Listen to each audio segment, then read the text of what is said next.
बच्चा पैदा हो, राब्ता मौलवी से। कान में अजान देनी हो, राब्ता मौलवी से। वुज़ू का तरीका पूछना हो, राब्ता मौलवी से। गुस्ल का तरीका पूछना हो, राब्ता मौलवी से।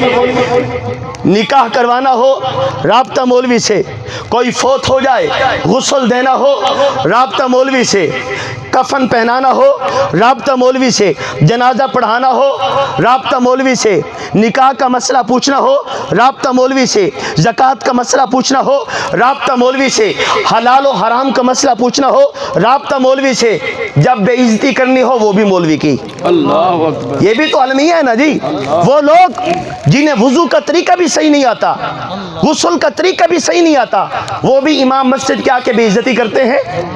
कितने ऐसे लोग हैं, कितनी मस्जिद के ऐसे मुतवल्ली हैं जो इमाम मस्जिद की बेइज्जती करना अपने लिए एजाज समझते हैं।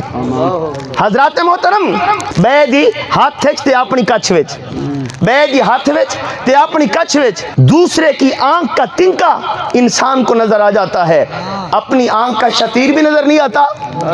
उलमा की गलतियां लोग इस तरह तलाश करते हैं जिस तरह लूसी कुत्ता किसी दावत के बाद हड्डियां तलाश करता है।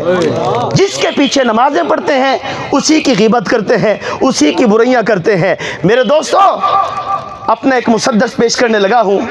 जो अहले ज़र्फ़ हैं रखेंगे अहले इल्म को याद। जो अहले ज़र्फ़ हैं रखेंगे अहले इल्म को याद। उन्हीं के दम से जहाने शऊर है आबाद।